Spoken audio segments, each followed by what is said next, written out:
और रॉकी कबूतर का एक सब्जियों का बगीचा था। उस खेत से मिली सब्जियों को वो बाजार में ले जाकर बेचा करते थे। सब्जियाँ ले लो, सब्जियाँ, ताजी ताजी सब्जियाँ ले लो। ताजी सब्जियों की बाजार में बहुत मांग थी, इसलिए सारी सब्जियां जल्दी ही बिक जाती थी और फिर वे खुशी खुशी घर आ जाया करते थे। घर पर उनकी मासूम सी बेटी चुलबुल उनका इंतजार किया करती थी। चुलबुल बीमार थी, इसलिए वो ज्यादातर आराम ही किया करती थी। मम्मा, पापा, मैं आप ही का इंतजार कर रही थी। पापा, आप मेरे लिए पकोड़े लाए क्या? नहीं बेटा, आज बाजार में पकोड़े वाला आया ही नहीं। चुलबुल बेटा, हम तुम्हारे लिए पकोड़े तो नहीं लाए, पर ये देखो, वाह, आम। नन्ही सी चुलबुल को आम बहुत पसंद थे, पर वो उसके लिए जहर थे, क्योंकि नन्ही सी चुलबुल के दिल में छेद था, जिसके ऑपरेशन के लिए ही उसके माता पिता इतनी कड़ी मेहनत कर रहे थे। टूनी चिड़िया और रॉकी कबूतर अपनी कमाई हुई कमाई में से अधिक हिस्सा अपनी नन्ही सी बेटी के ऑपरेशन के लिए बचा कर रखते थे। नन्ही चुलबुल चिड़िया रॉकी और टूनी की जान थी। वे दोनों सुबह 5 बजे ही अपने खेत में चले जाते थे और काम करने लग जाते थे। फिर 9 बजे अपनी सारी सब्जियां लेकर बाजार में चले जाते थे और बहुत कड़ी धूप में भी वो सब्जियां बेचा करते थे। एक दिन, टूनी, क्या तुम आज अकेले ही बाजार चली जाओगी? रॉकी जी, मैं अकेली तो चली जाऊंगी, लेकिन आप कहाँ जा रहे हो?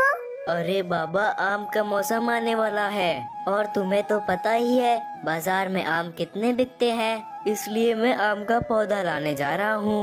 हाँ रॉकी जी, आप जरूर जाइए, हमें कैसे न कैसे कर ऑपरेशन के पैसे इकट्ठा करने हैं। टूनी चिड़िया सारी सब्जियां लेकर बाजार में बेचने के लिए निकल पड़ी और वहीं दूसरी तरफ रॉकी कबूतर आम का पौधा ढूंढने के लिए जंगल की तरफ निकल पड़ा। बहुत देर जंगल में ढूंढने के बाद भी उसे कोई भी आम का पौधा नहीं मिला। क्या करूं, इतनी देर से आम का। अगर आप सभी लोग एक सच्चे इंडियन हैं तो फटाफट से वीडियो को लाइक करके चैनल को सब्सक्राइब कर दो। एक सब्सक्राइब करने में आप सभी लोग क्या ढूंढ रहा हूँ, लेकिन कहीं नहीं मिला।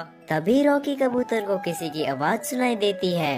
वो आवाज की दिशा में जाता है। उसे दिखता है कि एक साधु चील को एक सांप ने पकड़ रखा है। अरे बेटा, मेरी मदद करो, इस सांप ने मुझे पकड़ रखा है। ये बहुत जहरीला है बेटा, मेरी मदद करो। फिर रॉकी कबूतर ने एक बड़ा सा डंडा लिया और उस सांप को मार मार कर भगा दिया। अरे बेटा, तुम्हारा बहुत बहुत शुक्रिया। वैसे बेटा, तुम इस घने जंगल में यहाँ क्या कर रहे हो? साधु जी, मैं यहाँ आम का पौधा तलाशने आया था, पर मुझे कहीं भी आम का पौधा नहीं दिख रहा।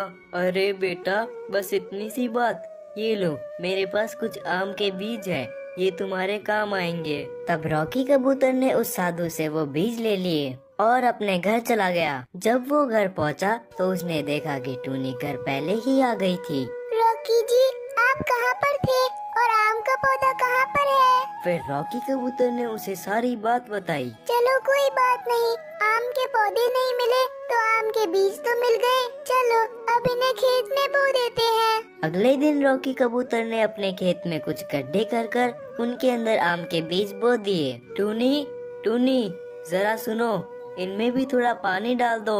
हाँ रॉकी जी, अभी आई। टूनी ने जैसे ही उनके ऊपर पानी डाला, उनमें से बड़े बड़े पेड़ उगने लगे और उनमें आम के फल भी लग गए। उनमें लगे आम के फल बहुत ज्यादा ही चमक रहे थे। अरे ये क्या, ये फल इतने चमक क्यों रहे हैं? रॉकी कबूतर ने जैसे ही एक आम के फल को तोड़कर देखा तो वो हैरान हो गया।